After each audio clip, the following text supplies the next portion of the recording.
All right, our next speaker for the afternoon is Jake Midkiff, our returning Peace Corps volunteer, and he'll be talking about his experiences in rural Panama. Hey, my name's Jake Midkiff. I just got back from Panama about a month ago, and I did 2 years as an environmental health volunteer there, and then I came back as a third volunteer, worked as the sanitation coordinator for the country, and do my research on latrines. So I put this picture up here because for my research I did, I looked at like 700 latrines, and this one had the best view of any of them that I saw. Like, what a place to have your morning constitutional, right? Like, you got a view of the ocean out there, the whole spectrum. It didn't score very highly because there was no house or anything like that, but it's a good view. So an overview of the talk. First I'm going to talk a little bit about Panama and the conditions that I was working in the country in general. Then I'm going to come down a little bit and talk about the Comarca Nove Buble, where I live and work mostly. I'll spend a little time talking about Peace Corps Panama and the environmental health sector's work there. And then how we approach pet latrine projects in Panama.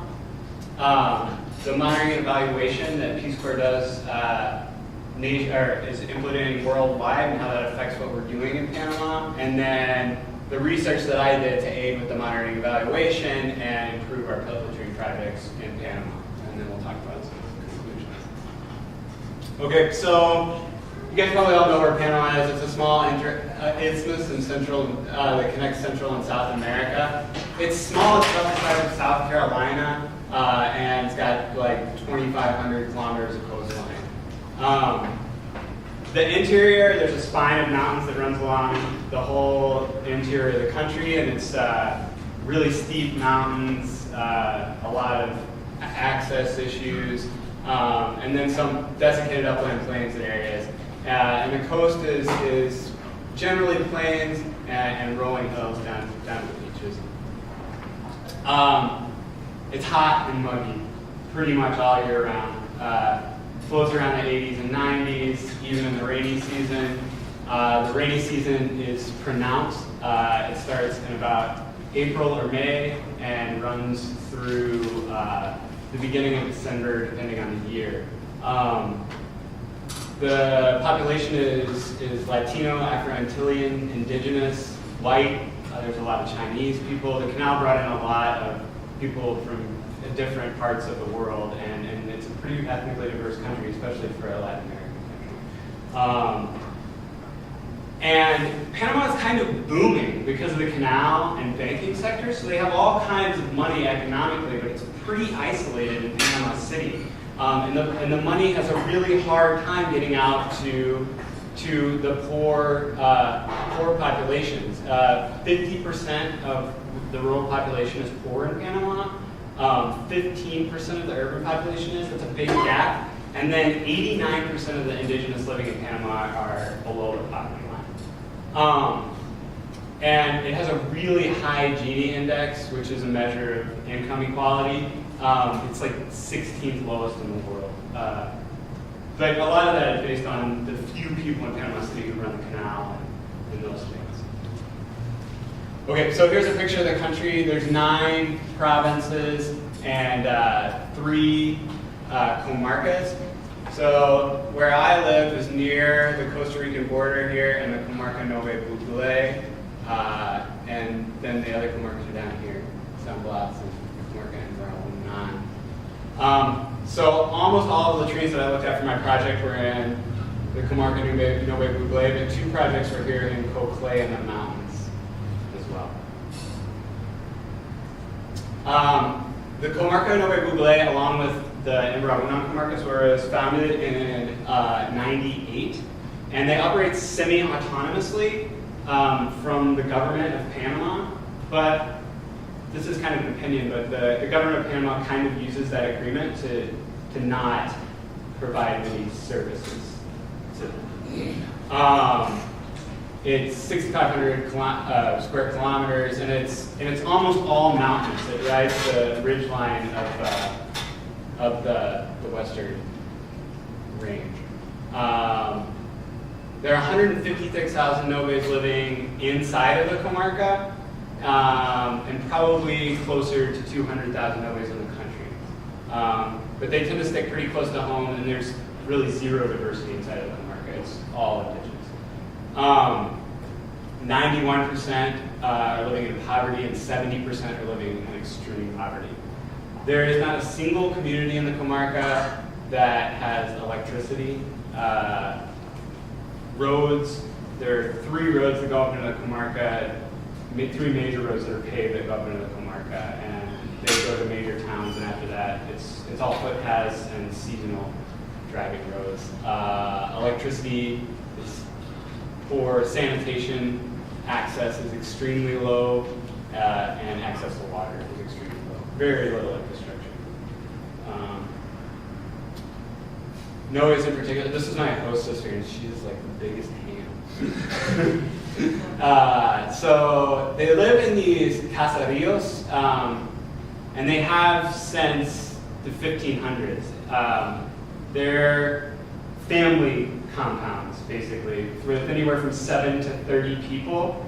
And then you could walk an hour before you'll run into another one, and all of the area around there is their farmland, and it's divided up that way. So when you think of a community in these places, you're probably talking more about a group of different families that kind of interact with one another, but the social structure is almost non-existent.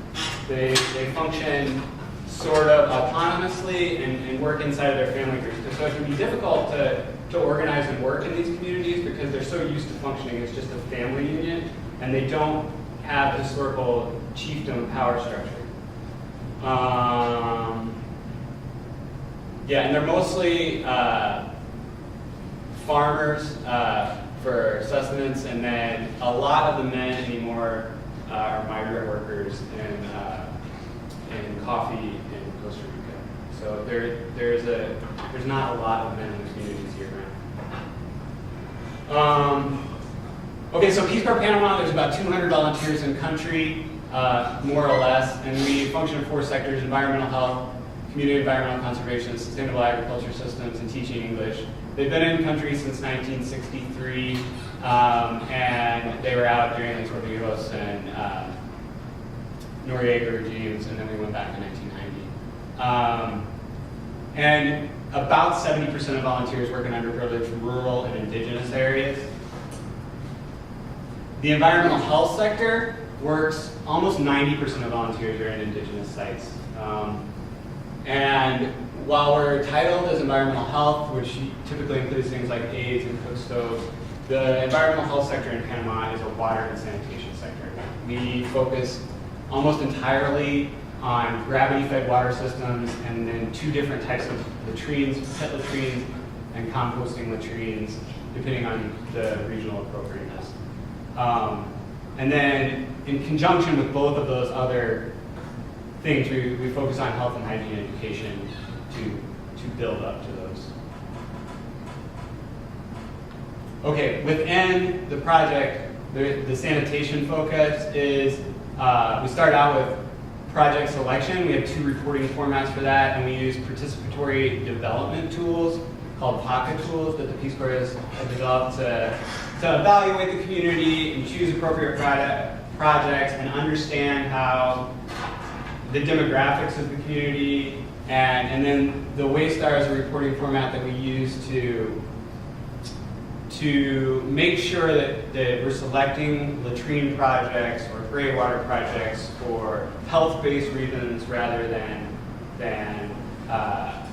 handout-based reasons. That there's a statistical reasoning behind it being there. The projects are organized that people are typically, who sign up for a pet latrine project in Panama, are required to attend health and hygiene trainings. We occasionally require them to sign contracts or offer deposits so that there's a buy-in to the latrine project, and that way there's a community contribution and obligation attached to the contract and deposit, and also they have to contribute the workload, the transportation, the materials for the housing structure, the privacy structure. Yeah, and then so project funding, we typically fund these projects through this Peace Corps partnership program, which is just a donation program that you can post on our website here in the States, and you get donations from friends and family and your NGOs.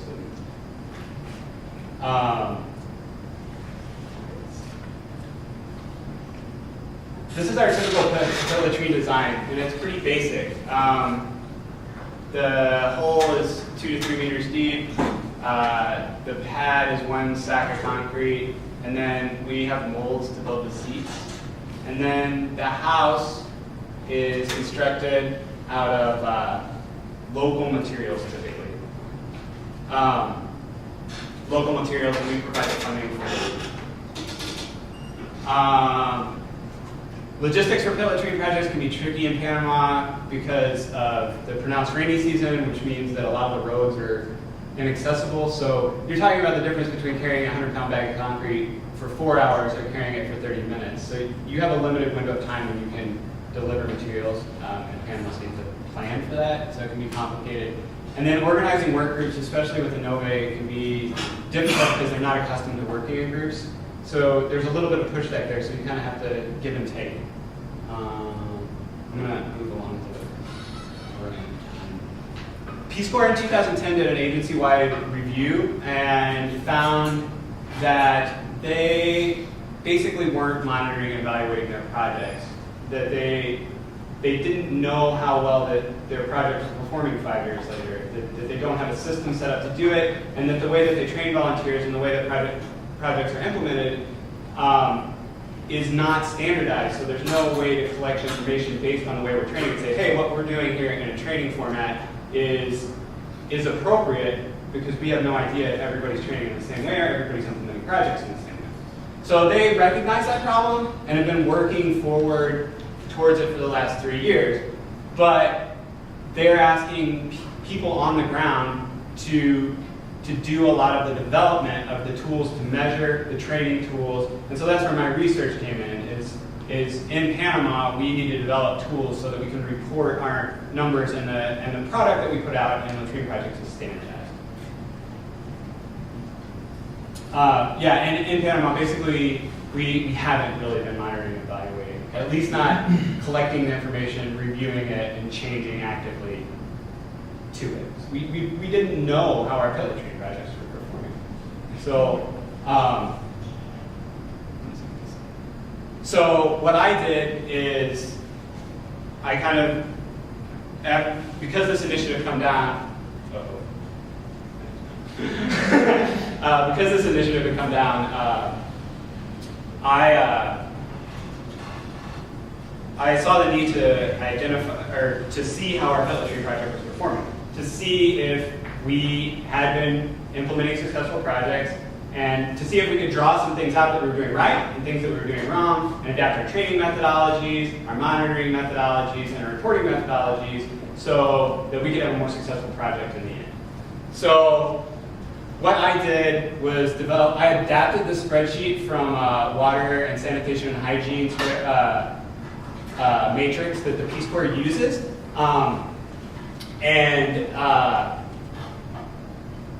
But the one that they use has 72 questions on it, which is almost impossible for someone to look at to review your whole community with 72 questions, and maybe there's 100 families in your community. It's a great document, but it's too extensive. So, and also it's a sensitive subject, so you want as little time there as possible, and you want to affect the people's lives as little as possible while you're there. So most of these questions are observation-based, and most of them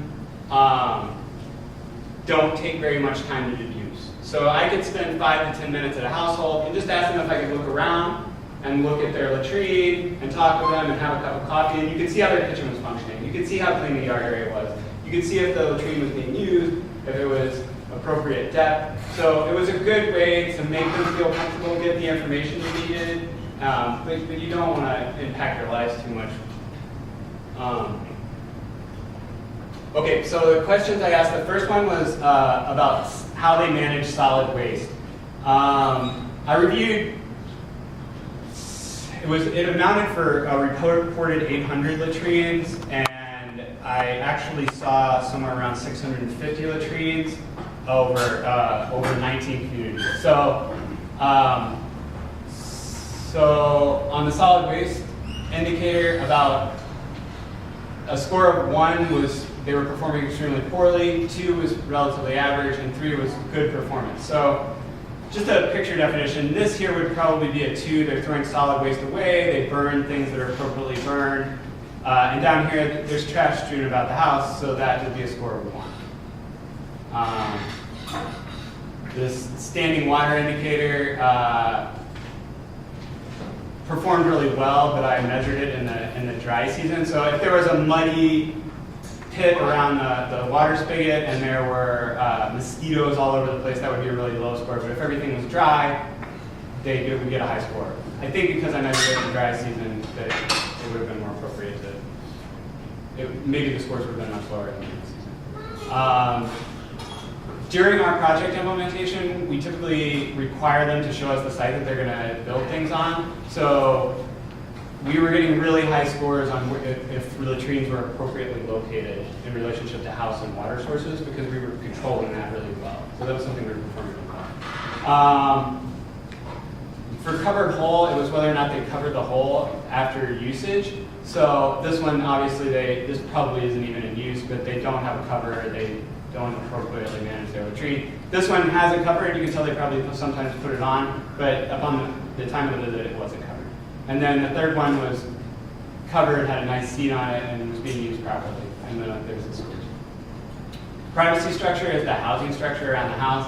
So about 40% had some sort of housing structure, but animals could get in, and kids and stuff. This would be a really high scoring one. And we don't provide these materials, so we were getting pretty low scores in this, and I think this was an area we could improve in. The depth of the hole was fine, which means all the latrines are still in their design life. Sanitary kitchen area. The scores were generally 2s. And the reason that people weren't getting 3s is because they weren't using soap to wash their dishes. Soap was a big problem. People don't use soap for hand washing or dish cleaning. So then hand washing, about 50% of people had access to running water, so they got a decent score in hand washing, but almost no one uses soap. So that's the deficiency, and we're not training them how to properly use their hands, or wash their hands. And then use, we actually got, this is a pretty high score. It maybe looks poor, but if they weren't performing proper maintenance and cleaning and washing hands after they used the latrine, they only got a 2. But almost 75% of the latrines that we've constructed in the last 6 years are in use, which is really high for a latrine project. So I think we're doing some things right, and I'm way over time, so I'll just give you the things that came out of this. I think that we need to do a much better job with health and hygiene training. So we need to adapt the way that we approach it. We need to improve the way that we train our volunteers on how to implement health and hygiene trainings, and we need to standardize the methodology in which we do it. And then we maybe should consider providing subsidies and requiring contracts for walls and covers on the latrines so that we're getting a solid product before they even start using them. And we need to standardize the monitoring and evaluation procedures overall. Sorry, I went a little over. Any questions? Got time for one question? Go. So, from my understanding, from other people, they don't maintain at home and instead of move the track. No, that's not entirely true. They build their homes out of sticks typically, so they'll rebuild them on a fairly regular basis because they deteriorate faster than we're accustomed to. But they don't typically move locations all the time. They're more mobile than we are, but I wouldn't say that. So the follow-up would that mobility affect latrine placement? Sure, and I think a lot of the out-of-use ones that I had were sometimes because of that. A lot of times we would be like, where is this latrine? And we'd be like walking off in the woods and they're like, oh, he moved, or so-and-so passed away, or, you know, that's going to give you some failure. All right, what's that, Jake?